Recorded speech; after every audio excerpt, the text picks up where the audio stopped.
ఆంధ్రప్రదేశ్కి మరొక కొత్త పరిశ్రమ రాబోతుంది. 1200 మెగావాట్ల గ్రీన్ ఎనర్జీకి సంబంధించినటువంటి ఎస్ఏఈఎల్ సంస్థ, ఆ సంస్థ ప్రతినిధులు ఏపీ ఐటీ శాఖ మంత్రి నారా లోకేష్తో భేటీ అయ్యారు.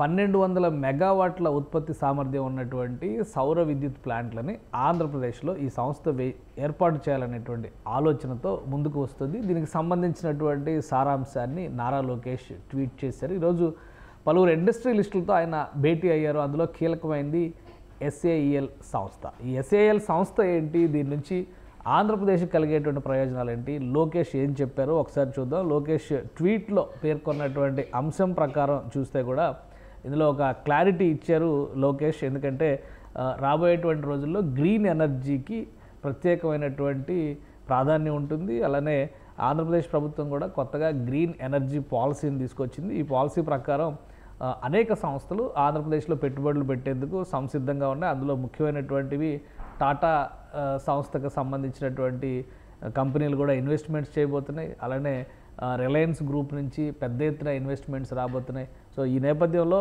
లోకేష్ ఎస్ఏఈఎల్ భేటీని ప్రత్యేకంగా ప్రస్తావించారు. అసలు ఈ ఎస్ఏఈఎల్ ద్వారా ఎటువంటి ఎక్స్పెక్టేషన్స్ ఏపీ గవర్నమెంట్ చేస్తుంది, ఆయన ఆల్రెడీ దీనికి సంబంధించినటువంటి వివరాలను కూడా ట్వీట్ చేశారు. ఒకసారి చూద్దాం. 2 ఫేజులుగా 1200 మెగావాట్ల సామర్థ్యం కలిగినటువంటి విద్యుత్ ప్లాంట్లని ఏర్పాటు చేయాలనేటువంటి ఆలోచనతో ఎస్ఏఈఎల్ ఉంది. సో ఇందులో ఈ ఎస్ఏఈఎల్కి సంబంధించినటువంటి ప్రతినిధులు ఈరోజు భేటీ అయ్యారు. ప్రధానంగా సంస్థ మేనేజింగ్ డైరెక్టర్ ఇక్కడ ఆయనతో భేటీ అయ్యారు. 600 మెగావాట్ల ప్రాజెక్టు ఒకటి, అలానే మరొక 600 మెగావాట్ల ప్రాజెక్టు, 2 ప్రాజెక్టులుగా దీన్ని ఆంధ్రప్రదేశ్లో ఏ ప్రదేశాల్లో ఏర్పాటు చేయాలనేది కూడా ప్రాధాన్యం తీసుకునేటువంటి అవకాశాలు ఉన్నాయి. ప్రధానంగా ఏపీకి ఈ సంస్థ ఇస్తున్నటువంటి ప్రపోజల్లో వేస్ట్ మేనేజ్మెంట్, అగ్రికల్చరల్ వేస్ట్ ద్వారా విద్యుతోత్పత్తి చేసేటువంటి ప్రాజెక్టుని ఏపీకి ప్రపోజ్ చేసింది. దీనిపైన ఇంకా కొంత స్టడీ చేసేటువంటి అవసరం ఉందని నారా లోకేష్ ట్వీట్ను బట్టి మనం అర్థం చేసుకోవాల్సి ఉంటుంది. అలానే రాబోయేటువంటి రోజుల్లో ఈ ఆంధ్రప్రదేశ్లో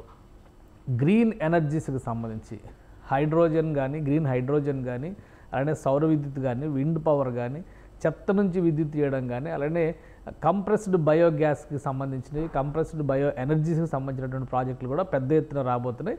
సో ఎస్ఏఈఎల్ సంస్థ ఇందులో చాలా ప్రముఖమైనటువంటి పాత్ర పోషించబోతుంది. అలానే ఆంధ్రప్రదేశ్ మినిస్టర్ ఇప్పుడు నారా లోకేష్ మరికొన్ని భేటీలు కూడా జరిపారు.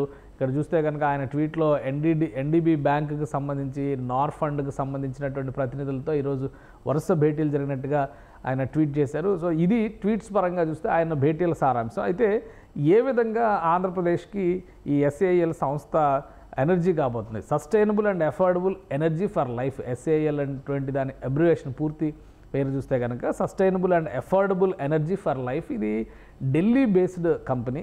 ఈ కంపెనీ ఇప్పటికే దేశవ్యాప్తంగా గ్రీన్ ఎనర్జీస్ విషయంలో శరవేగంగా విస్తరిస్తున్నటువంటి కంపెనీ. అలానే ఈ కంపెనీకి ఉన్నటువంటి ఇతర ప్రత్యేకతలు చూస్తే కనుక ఫారిన్ కొలాబరేషన్స్తో కూడా ఈ సంస్థ అనేక ఉత్పాదక ప్లాంట్లని దేశంలోనే ఏర్పాటు చేస్తుంది. ఆ క్రమంలోనే దేశవ్యాప్తంగా గ్రీన్ ఎనర్జీ పైన ఫోకస్ పెట్టడం, ఇప్పుడు కొత్త కొత్త ప్రతిపాదనలు రావడం, ప్రధానంగా ఆంధ్రప్రదేశ్ ప్రభుత్వం తీసుకొచ్చినటువంటి గ్రీన్ ఎనర్జీ పాలసీ ఈ ఎస్ఏఈఎల్ సంస్థకి ఒక ప్రాథమికమైనటువంటి అవకాశంగా కనిపిస్తుంది. ఈ నేపథ్యంలోనే ఈ సంస్థకి చెందినటువంటి ప్రతినిధి బృందం సుఖ్బీర్ ఆవ్లా, డైరెక్టర్ సుఖ్బీర్ ఆవ్లా నేతృత్వంలో ఈ బృందం వచ్చి నారా లోకేష్తో భేటీ అయ్యారు. ఇది ప్రిలిమినరీ డిస్కషన్స్ కింద మనం అర్థం చేసుకోవాల్సి ఉంటుంది. కానీ 1200 మెగావాట్ల సామర్థ్యం ఉన్నటువంటి ప్లాంట్ పెట్టాలనేటువంటి విషయంలో, ప్లాంట్లు ఏర్పాటు చేయాలనేటువంటి విషయంలో మాత్రం ఒక అండర్స్టాండింగ్ వచ్చింది. బెస్ట్ ఎన్విరాన్మెంటల్ ఫ్రెండ్లీ పాలసీస్ని కనుక రాష్ట్ర ప్రభుత్వం ఆఫర్ చేస్తే అతి త్వరలోనే ఈ సంస్థ యాక్టివిటీని మొదలు పెట్టబోతుంది, ప్రధానంగా గ్రామీణ ప్రాంతాల్లో. ఎందుకంటే అగ్రికల్చరల్ వేస్టేజ్ ద్వారా విద్యుత్ ఉత్పత్తి చేసేటువంటి ప్లాంట్లు కాబట్టి గ్రామీణ ప్రాంతంలో ఎక్కువ అవకాశాలు కలిగి ఇన్వెస్ట్మెంట్స్ పెరుగుతాయి. అలానే అక్కడ ఎనర్జీ సొల్యూషన్ వస్తుంది. స్థానికంగా వేస్ట్ మేనేజ్మెంట్లో కూడా ఆంధ్రప్రదేశ్కి దీనివల్ల ఎక్కువ ప్రయోజనం కలుగుతుందని రాష్ట్ర ప్రభుత్వం భావిస్తుంది. ఇందులో కూడా ప్రభుత్వం తీసుకొచ్చినటువంటి గ్రీన్ ఎనర్జీ పాలసీ వల్లనే ఈ అంశాలన్నీ కూడా సాకారం అయ్యే అవకాశం ఉంటుందనేటువంటి సంకేతాలని నారా లోకేష్ ట్వీట్ ద్వారా అర్థం చేసుకోవచ్చు.